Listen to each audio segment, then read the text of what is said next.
Welcome back. We are talking about enzymes again. And now that you know what enzymes are, what mechanisms they go through, what different types of reactions that they catalyze, and how they catalyze these reactions, today we're going to take it a little bit further and talk about enzyme regulation. And this is a very important part in enzymes. Why? Because enzymes, as we studied them, every single enzyme that we studied that does not perform at its maximal capacity all the time. If that happened, we will be dead because some of the enzymes, we don't want them to work all the time, right? In fact, some of the diseases are diseases of enzymes that are not stopping. We need to regulate enzymes. So today we're talking about like 10 different ways that our body, our cells regulate enzyme activity. We need to be able to turn them on and off when needed. And we need to be able to make sure that we are not overdoing it. We're not overutilizing our resources. We're not overactivating mechanisms that we need to stop, right? For example, enzymes that are involved in growth, when they are overactivated, when that's when you get cancer, right? You get cancer in a lot of ways. I mean, of course, it's more complicated than that, but you get cancer in a lot of ways when you have overactivation of these growth and division and proliferation enzymes and proteins, right? So enzyme regulation, very important for our body, for our study of enzymes. And we are going to talk about different ways our body does that today. So let's get started. So I will start with kind of a simple overview of this, right? So these are different ways, and like I said, I want about 10 different ways, and I'm going to quickly go over them, but then we're going to start look at each one in detail. So the first easy one is the availability of substrates and cofactors, right? So this one is easy, it's self-explanatory, but unfortunately we don't use this as often in human cells, right? We usually use this uh, in bacteria. Bacteria's use this. You might have heard of lac operon. It's a classic example of this. That the the presence of lactose or allolactose is going to activate the production of the enzyme that comes in and consumes lactose in bacteria, galactosidase. This is a lac operon mechanism and it's very, very efficient. But because human cells are much more complex, it's very hard to do that. But bacteria does that very, very well, right? So the availability of substrates that activate the enzyme, that is the simplest way we can do that. Another simple way is sometimes the accumulation of a product when it comes to an enzyme can come in and slow down the enzyme reaction, right? Depending on how the product reacts to the enzyme, right? This is all chemistry, remember. So if the product comes in and affects the enzyme activity in terms of reacting to it or binding to it in one of the pockets, this can be a very good way of telling the enzyme, like, hey, we have made too much, let's stop. Another way, right? Another very, very good way that is related is feedback inhibition. But feedback inhibition is different from the one that I just talked about, right? The direct product of the enzyme can come and regulate and inhibit the enzyme and reduce the activity, but also downstream products, right? This enzyme produces this enzyme produces this, and the thing that we produce later can come back and be like, hey, we have made too much, stop it. We're going to see this a lot in glycolysis and metabolism, where some of the mechanisms like ATP, some of the downstream metabolites like ATP come back and are like, hey, we've made too much. And then they stop the enzyme, the very enzyme that starts the process. Very, very cool, very good way. So, availability of substrates, production of the product, or feedback inhibition, which is downstream products coming back and giving feedback to the original enzymes that are making them, right? So, these are three things that are based on either the products or reactants. But then we have genetic regulation, right, of enzyme synthesis, right? This is another way, very, very nice way we can regulate enzyme production, and this comes from genetics and epigenetics, right? You know that not all your genes are expressed all at once, right? The body has made a very efficient way to make DNA expression and on and off, right? That's why we have different cells, different types of cells and organs, even though the DNA inside them is still exactly the same. This is because we can turn on and off some certain enzymes. So this is the genetic regulation, right? A very, very important puzzle when it comes to which enzymes are active at what time in what location. All right. So continuing allosteric regulation, very important as well. We'll talk about this. This is where we will spend most of today's chapter. It will be in allosteric regulation. This is where when we bring in something and then we bind outside the enzyme, outside the active sites, right? We bind somewhere, we either activate or deactivate the enzyme, right? Allosteric regulation, we'll talk about that a lot. And then you have covalent modification. This is where you add something to the enzyme, like a phosphate, to turn it on and off, and we'll talk about that as well. And then you have zymogenes. Zymogenes is making immature versions of the enzyme that are inactive that we can later activate, mainly by proteolysis. We are about to talk about that in a minute. And then isozyme is when we have different forms of enzymes depending on the location, right? So we can have a different version of enzymes depending on the location. These are isozyme. We also have modulator proteins. This is another very, very important way we regulate enzymes. Um, Most of the mechanisms, the major mechanisms in the body, are not made by just one enzyme. It's a cascade. This enzyme activates this activates this activates this. This is, modulator proteins. You can bring in a whole protein, right? We've been talking about like bringing in a product, bringing in a substrate, bringing in a small chemical to activate or deactivate this enzyme.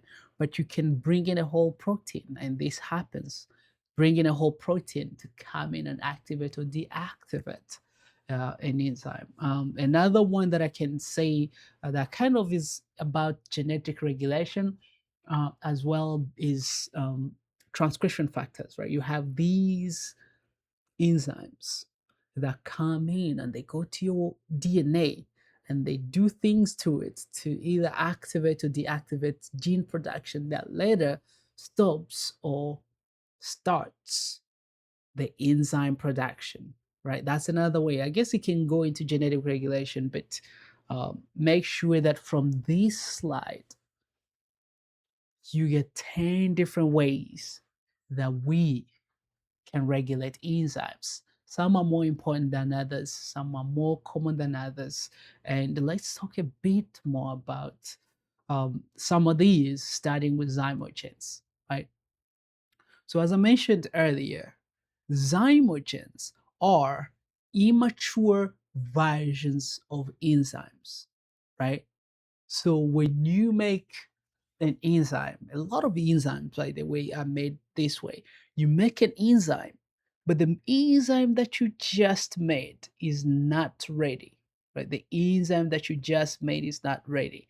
It needs to be activated somehow. Something needs to happen to it in order for the enzyme to be active, right? Now, some of it is you can add, it needs to be added like covalent modification. But for zymogens, right? For zymogens, what we need to do to it is we need to cut it, right? We need to cut it. What do I mean by that? So I'm trying to find a good analogy that would work.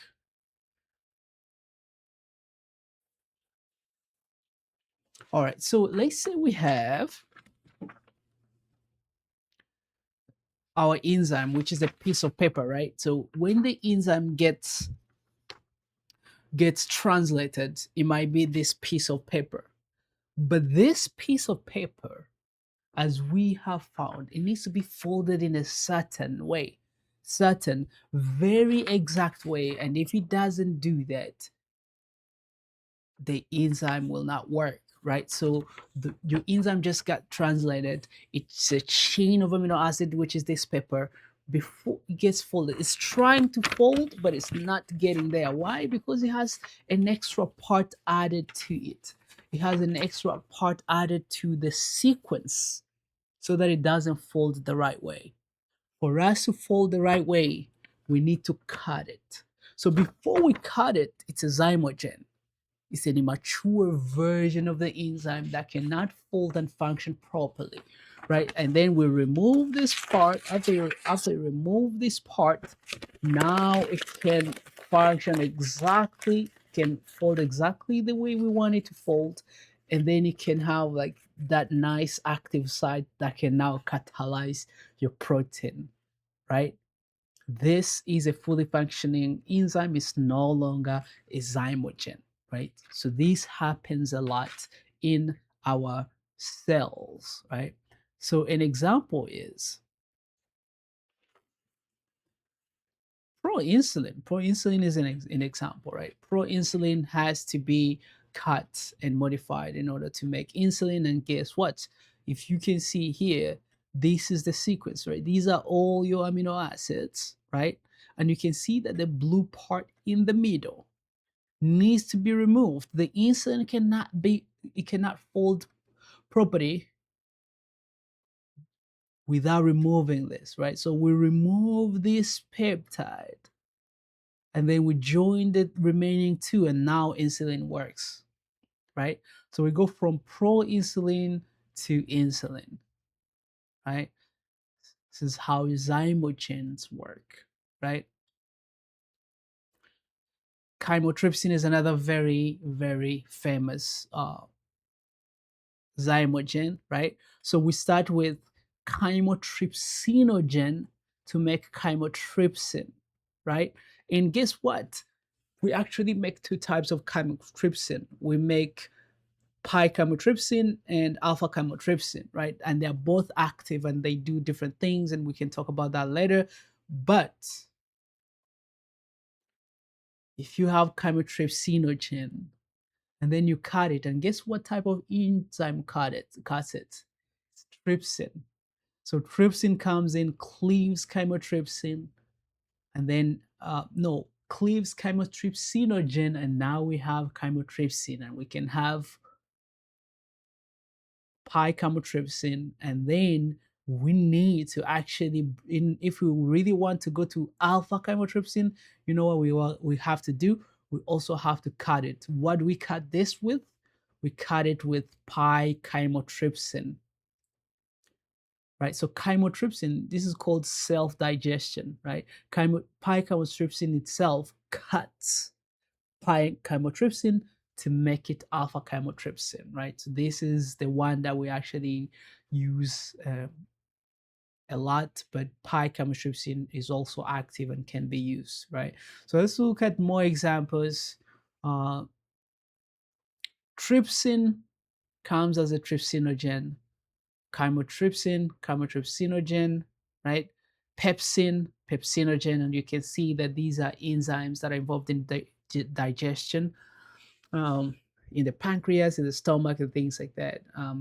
These are really cool, and we have already looked at some of these in details in terms of mechanism, right? Another very important zymogen.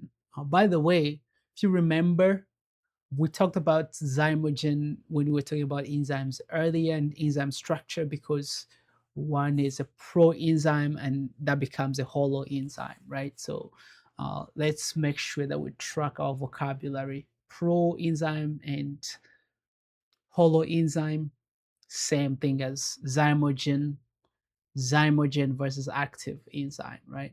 So another big example, right? You might have heard of this before, but if you learned about blood clotting in any biology class, right, you have heard of thrombin, right? Thrombin. But what blood clotting really is a cascade of activation, we call it, right? So if you have a wound or something happens to you, the body has to work very, very fast to make these thick layers of tissues to stop the blood from flowing, right? So the intrinsic pathway that we use is um, we activate these different factors, right? We call them factors, from factor 12, factor 10, factor 9. We keep going, right?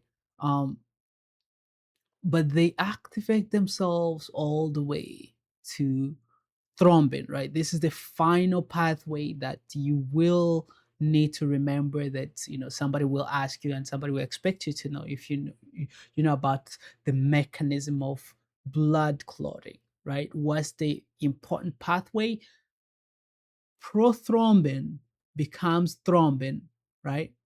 And then what does thrombin do? It turns fibrinogen into fibrin, and guess what? Fibrin is what makes these close-linked tissues. It is a a kind of a fibrous protein that makes these fibers, right? But it comes from prothrombin that is not active.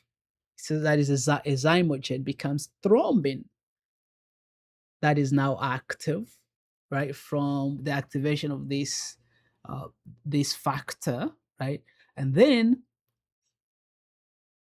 thrombin goes in and turns into fibrinogen into fibrin, right? And then, kind of just to give you kind of a cheat sheet, because you will see this, you'll see that you have a common vocabulary, right? So you have prothrombin to thrombin, right? Prothrombin to thrombin. So you have pro. This is the pro enzyme, right? Pro enzyme nomination. But also we have zymogen, remember, zymogen. So we have chymotrypsinogen to chymotrypsin, right? So sometimes you add gen at the end to kind of give homage to zymogen. Sometimes you add pro at the beginning to give homage to pro enzyme. Both of them work. It's just that so that if you see an enzyme out there in the wild, if you see pro at the beginning or gen at the end, you will know what they mean. This is a zymogen. This is an immature version of an enzyme that needs to be activated, right? So that is zymogens, right? So let's talk about another one that's closely related, that's called isozyme, right? Isozymes are similar versions of enzymes, right? Similar versions of enzymes. So same enzyme, different versions, right?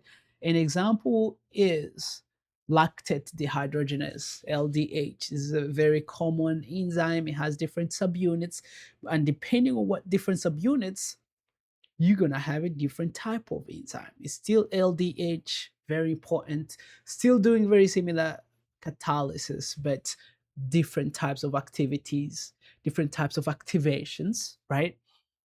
And then different locations. So in the heart, for example, you have this version. In the liver, you have this version. In the muscle you have this version. So you have different versions, different subunits based on location, and this is another way to have a um, different type of activity. Same enzyme regulation isozymes, right? Now let's go to the next one, right, which is allosteric regulation, right? Allosteric regulation.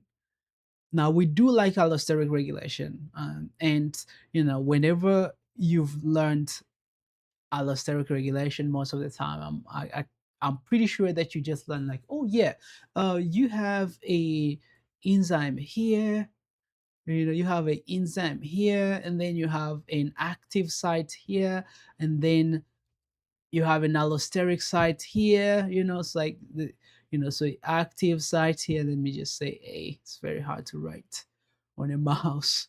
um and then you have an allosteric site here, right? Allosteric site, uh allosteric site here, right?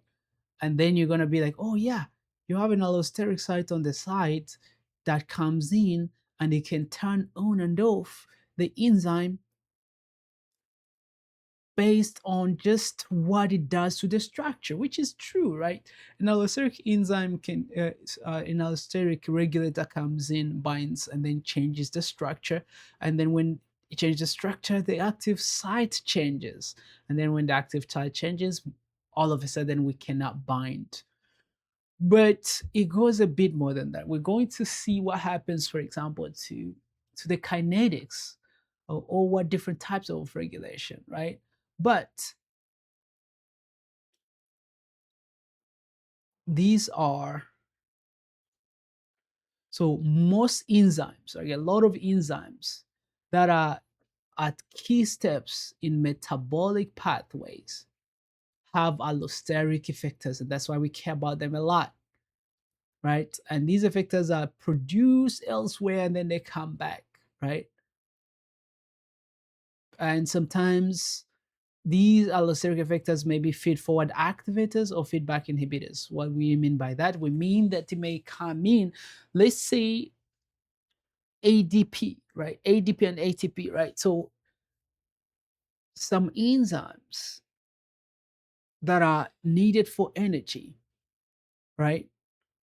When they have stopped, something comes in, which is ADP or AMP, which is an indicator of low energy.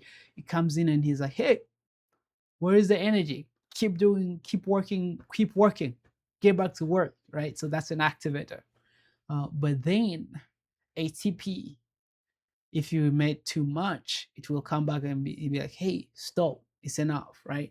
So we can have activators and inhibitors when it comes to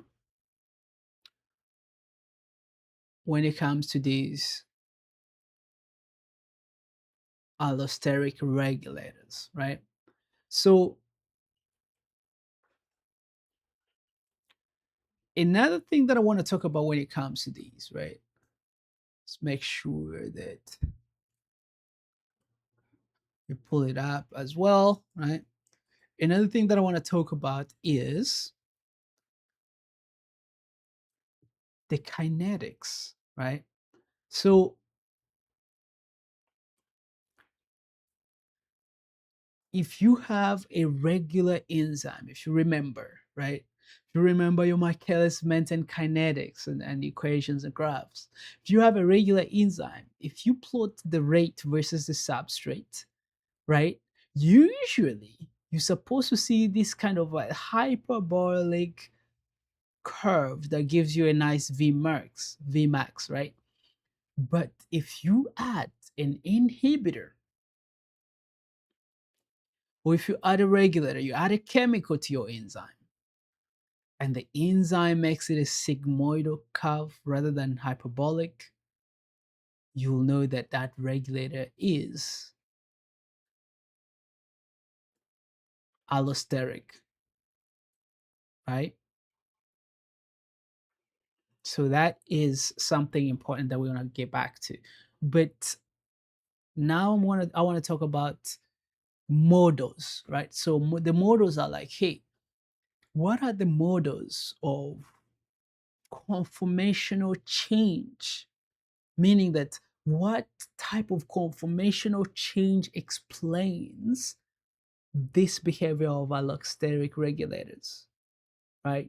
So I'm going to give you two models. A lot of people get confused by this, right? Two models are two attempts to explain what's happening.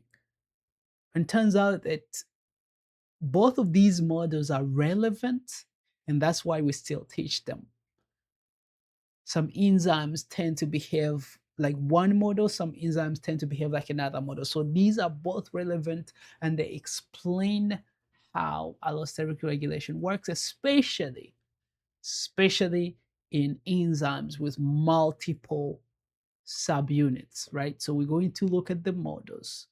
And what are the models? There are two types of models, right? So the first one that we're going to do is called WMC model, right? WMC model. And this is also called concerted model. I call it concerted model, right? It's called concerted model.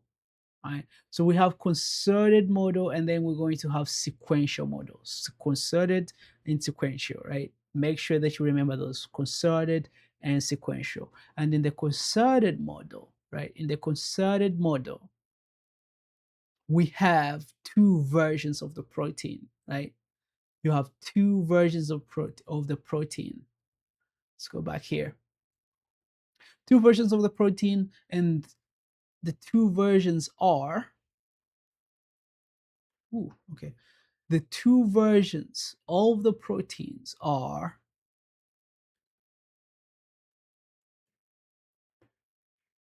relaxed and taut,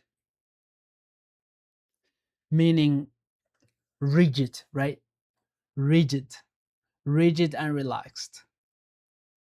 So here's what I want you to remember in this kind of, this might help you, right? This might help you. So we have two models of regulation when it comes to allosteric regulation. One is concerted, one is sequential, right? And then in both of these models, we have a protein in two versions. A protein is in relaxed and relaxed mode that moves around, and then you have a rigid mode, right? R and T, relaxed, rigid, right? In the concerted model, we are saying that the protein can be in either one of them, right? So the protein goes from relaxed to rigid. So you have either or. This is the concerted model. Relaxed, rigid, relaxed, rigid. This is concerted model. But then in the sequential model, you have a gradual change from relaxed to rigid, right? So this is usually observed when you have multiple subunits, right? So that when you add one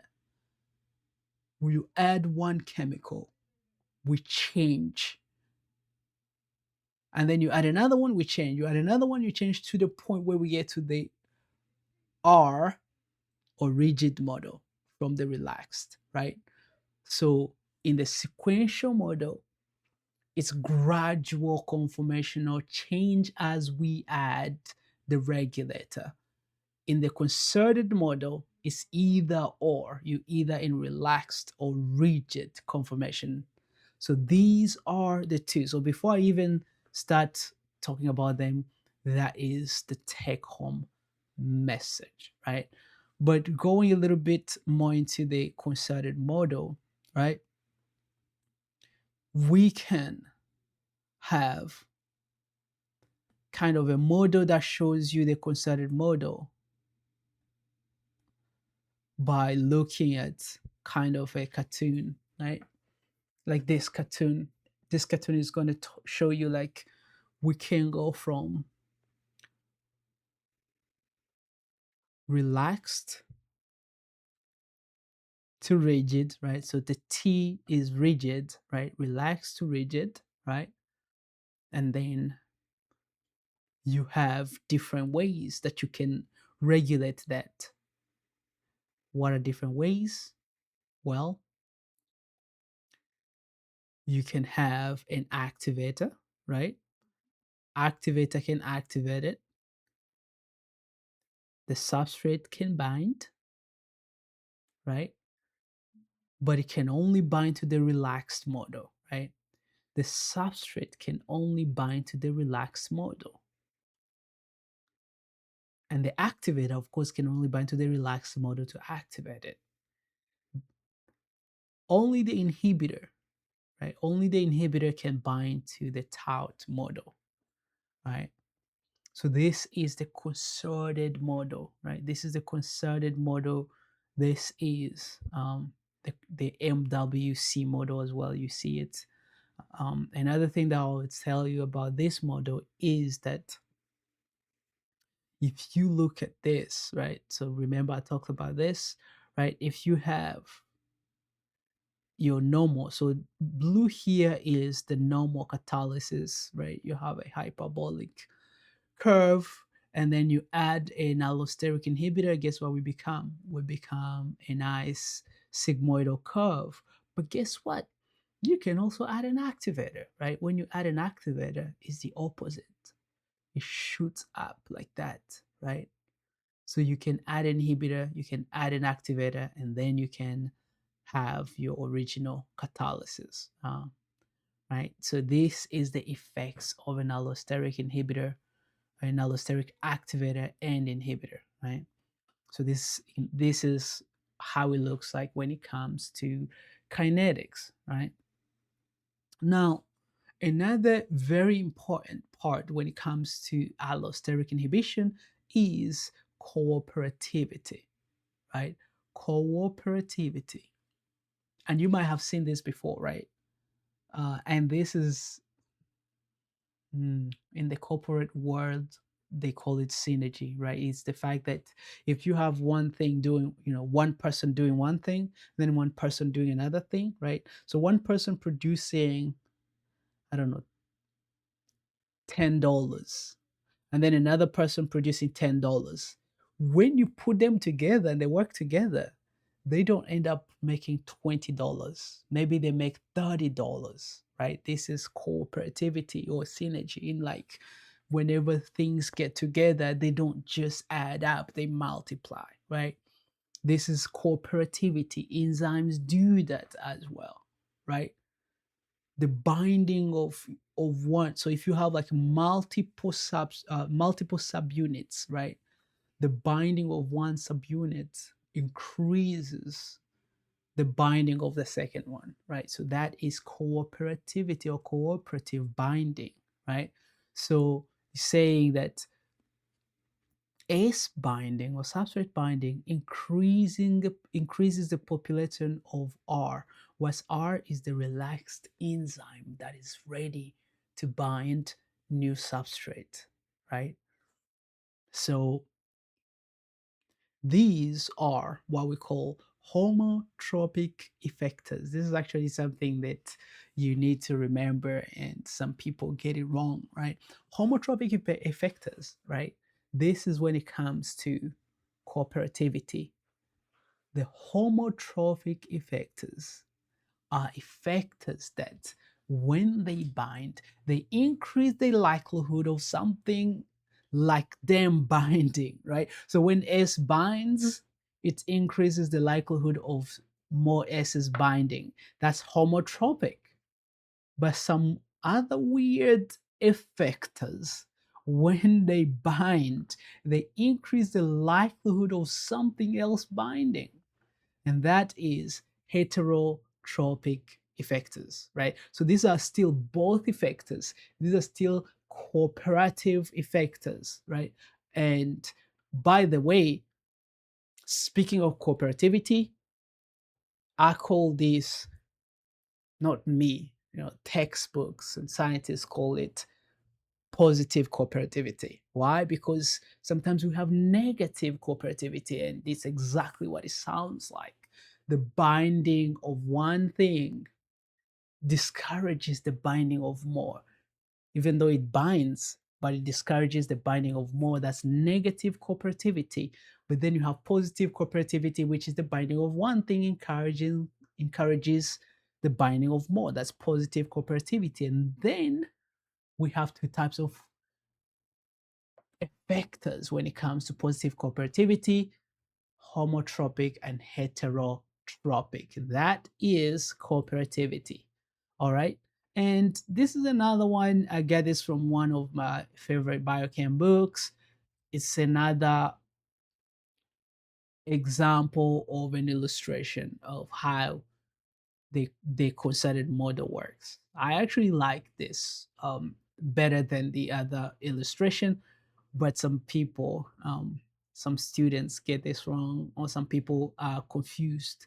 Now, look at this, right? The little, so this is an enzyme. This is actually hemoglobin, right? Hemoglobin has four subunits that can be in T states. So the squares are T states, and then the circles are in R state. And you'll see how all of the circles, so all of the protein can be in R state, or it can be in T state, right? That is concerted model.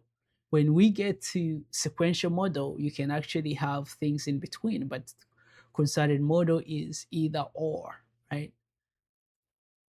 But the binding of one oxygen here, right? As you can see, the binding one oxygen here increases the likelihood of binding of more oxygens, right? So this is cooperative binding, right? But another thing that I want you to see is, you see these arrows right here? So these are arrows that shows you which one is more likely, right? Which one is more likely.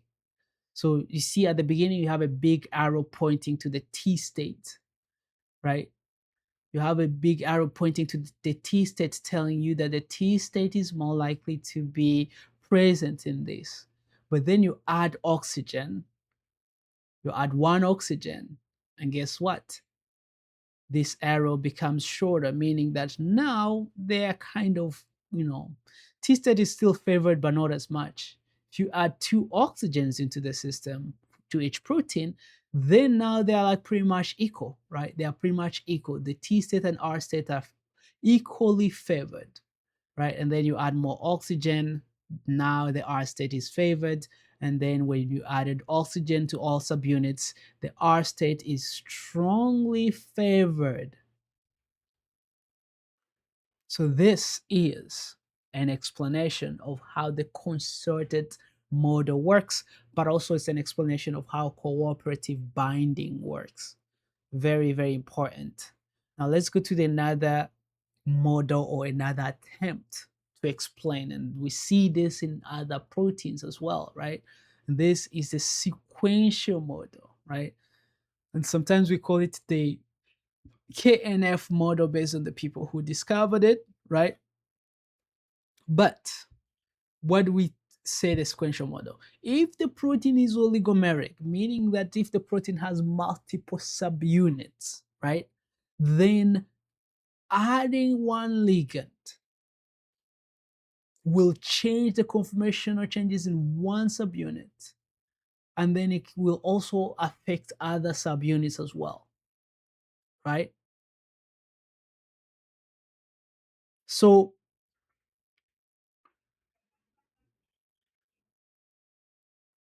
this is a good example of it, right?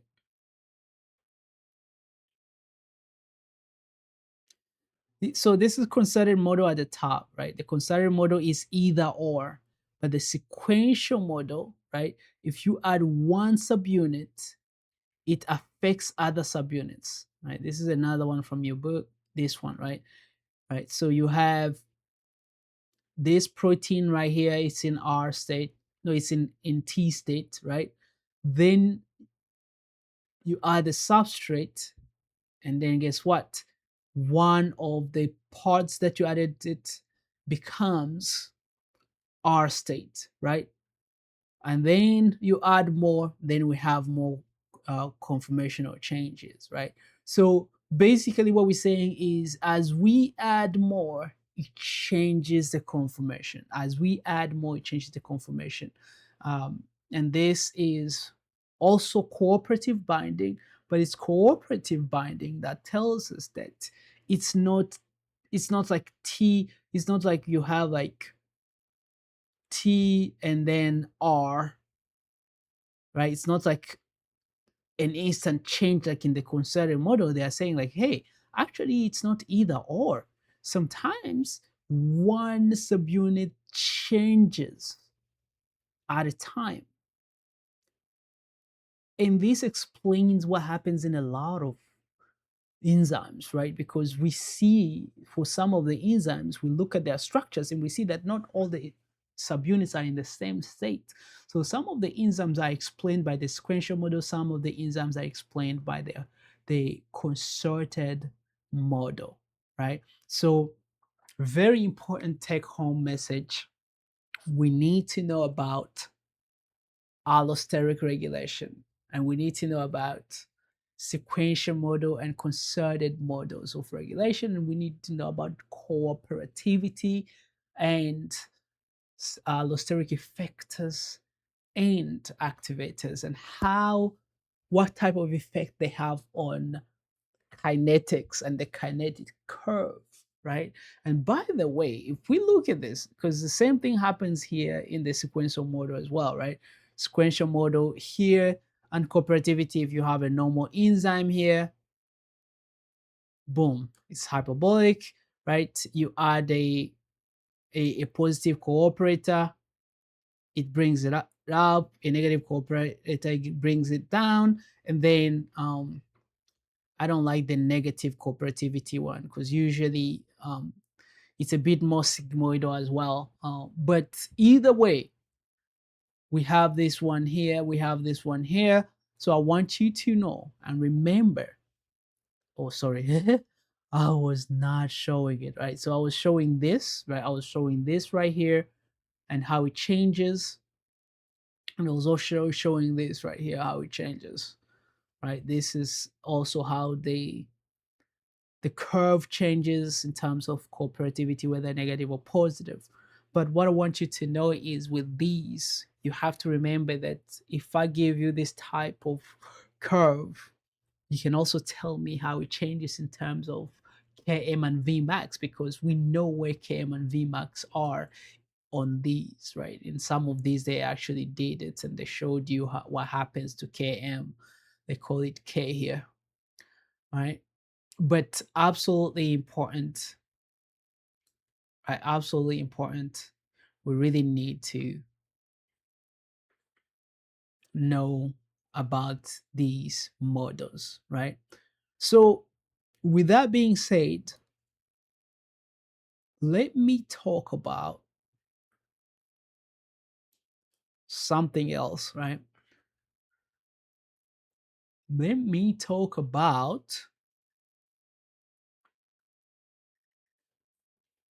other types of regulation, right? So, we talked about availability of substrate, we talked about product. We talk about genetic regulation, feedback inhibition, allosteric, zymogen, isozyme moderator. Okay, let's talk about covalent modification, right? Covalent modification. So, what is covalent modification? Covalent modification is a big part of what we call post-translational modification when it comes to enzymes, right? So just like we saw in zymogens, we've seen that some of the enzymes are not made ready to go, right? We talked about how you need to cut it and then make it ready. But some of the enzymes, even when they're well folded, they're not ready to go. Some of them need cofactors, some of them need coenzymes to work. And then some of them need something important, like an actual group that needs to not just come and hang in the pocket, but come in and actually attach it covalently, right? It makes a covalent bond. And these are all post-translational modifications. So for some of the enzymes, we need to add sugars. Some of the enzymes we need to add lipids, right? Especially the enzymes that need to go and be anchored in the membrane, we need to add lipids. But for enzymes, we add these small groups that are very consequential, and one of the biggest one is phosphorylation, right? So the two biggest ones are phosphorylation and acetylation, right? Phosphorylation and acetylation, and it's usually reversible, right? Most of these are reversible. And guess what? How are they reversible? It's because we want to activate and deactivate, activate and deactivate, right? So this is reversible. Phosphorylation is one of the most prominent form of covalent modification, and it's made by what? By protein kinases. Protein kinases, whenever you hear a kinase, think of phosphate and phosphorylation, right? Protein kinases phosphorylate proteins. And guess what? If you want to remove it, what do you need? Phosphatases, right? So protein kinases and then protein phosphatases, they do the opposite, right? And then sometimes you have a cascade, you have a kinase that also have a kinase that phosphorylates it, right? So you have an activation cascade. All right. So the way it happens is you usually have an enzyme, right? And then you have a residue with an OH, right? So tyrosine kinases, for example, are like very, very common. And then you take the OH, you add phosphate using a kinase, and usually you bring in an ATP, right? Bring in an ATP, and then it adds a phosphate on the OH group, and then now you have the enzyme bound to a phosphate, right, plus ADP. This is a common typical kinase reaction. And guess what? Now your enzyme is inactive, right? Here is, yeah, inactive. We made it inactive. Sometimes we will phosphorylate it to make it active. But in this case, we made it inactive. Now we want to activate it. We gotta remove that phosphate. What do we use? We use a phosphatase. We use a protein phosphatase, right? And as you can see, it uses water. So a phosphatase is a hydrolysis, right?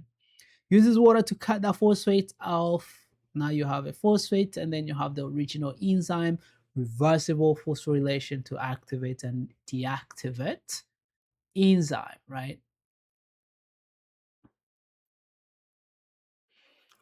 Right, so those are protein kinases. And in protein kinases, as I was saying, we have serine, threonine, and tyrosine kinases, right? So these are target residues that are known to actually um, be phosphorylated, right? So we're going to talk about very, very quickly about, like, a quick mechanism of how kinases work. So we do have some kinases that phosphorylate like a big group, but a lot of kinases are actually like very specific to a certain protein, right? And depends on the chemicals and the protein and the pockets and the structure, as we already know. But with that being said, a lot of kinases are going to actually share a common mechanism, right? So it has a catalytic mechanism, and you have a kinase domain right? You have a kinase domain, and then the way we can regulate it is this is another way of regulation that you can actually write down. It's called intrasteric control. Why is this is when you have a regulatory domain that can come and cover the catalytic site, right? It's a regulatory domain that comes and cover the catalytic site. But intrasteric control is when this domain is part of the enzyme, right? So this enzyme has something we call a pseudo substrate. It has a part on itself. It has a part that looks like a substrate, which is actually pretty ingenious, right? So you have an enzyme that has something that looks like a substrate, so that whenever we don't want the enzyme to work, we come in and we bind that pseudo substrate on top, so that we don't want, whenever we don't want the substrate to bind. But that pseudo substrate is still bound to our enzyme like this, right? So it's like whenever we want the substrate to bind, we are open and the substrate can bind. But whenever we don't want it to bind, we come in and bind to the substrate. We bind to the substrate with our pseudo substrate. So it's called the intrasteric control. Um, that's how enzymes, kinases work. And this is kind of like a quick cartoon of it. Um, let's actually look at the structure. This is a structure that has like a,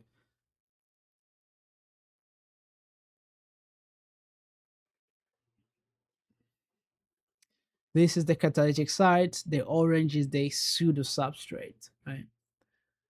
But there are many kinases, right? You have serine threonine protein kinases, you have serine threonine and tyrosine kinases like MAP kinase. You will hear a lot about MAP kinase. You hear about receptor tyrosine kinases. These are receptors, obviously, right? But again, they do have a target sequence of an amino acid sequence that they are going to target. A lot of them are activated by cyclic AMP or cyclic GMP. As we already seen, cyclic AMP and cyclic GMP, these are messengers. They can come and activate these kinases. We actually have like about 8 families of protein kinases, right? But I don't think we need to go that far. But I think that is enough of kinases. Let's look at other different types of modification, right? So we have hundreds of different types of chemical modifications, right? Hundreds, right? And a lot of them work, but the ones that the body likes, the ones that are very common are reversible, right? So the ones that have reversible conversion are the ones that we see a lot, but we have hundreds. So examples are adenylation, or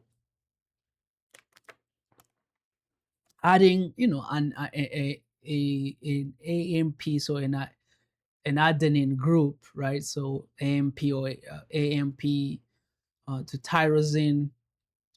Uridylation, this is adding uridyl, which is a lipid. It's a fatty acid. Ribosylation, ribosyl, right? ADP ribosyl. Methylation, right? You can add a methyl to glutamate. Oxidoreduction, you can use cysteine, SH of cysteine, to do an oxidoreduction reaction. And then last but not least, you have acetylation on lysine, right? So you can add an acetyl group on lysine, right? So make sure that you know these, and you know what type of amino acids that they can attack. Not all of them. The ones that we care about, really, and not we care about, but the ones that I want you to remember, at least for this class, are methylation, acetylation, and phosphorylation, right? So these are the ones that I want you to know what type they are. So the name, what group they attach. So phosphate, methyl, and acetyl group, and then what amino acid do they go to. Lysine for acetyl group, glutamate for methyl groups, and then serine, threonine, and tyrosine for phosphate groups, right? Now let's talk a bit more about acetylation, right?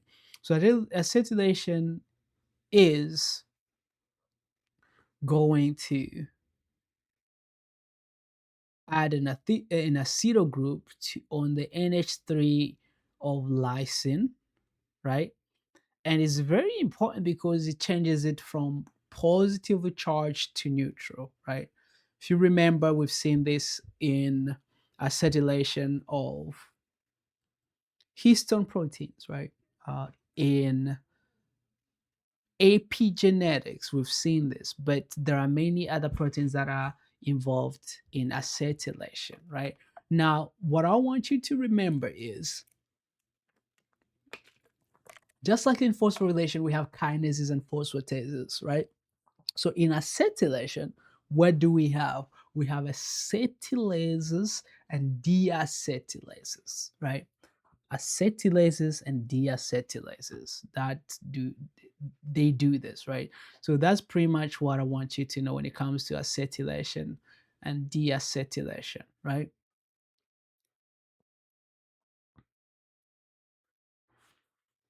So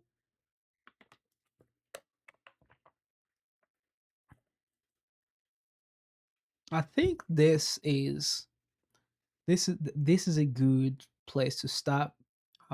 We almost up to an hour, which is what I wanted. But I really want to take this home in that enzymes are way more complex than we just give them credit to, and we need to understand that one enzyme can have many different forms based on what it's bound to, right? It's like, is it a pro enzyme, the zymogen, or is it a hollow enzyme or active enzyme? Is it covalently modified, right? Is phosphate added? Is it an isozyme, a different version of this enzyme, right? Are the conditions right? Or is it even expressed? Because sometimes based on the conditions or the cells, it might not even be available because a certain transcription regulator has not allowed it to be turned into an mRNA protein. And then, of course, do we have allosteric regulation, right? Are some things regulating it to make it faster or slower, right? Do we have products, and do we have downstream products, right? So all of these are going to affect your enzyme, and all of these are going to affect your enzyme activity. And now you know uh, the meaning of it and the biochemistry of it, what it means chemically, what it means in the kinetics, and what it means in the binding of the substrate and the enzyme. And I think this is a good place to stop. I will see you next time.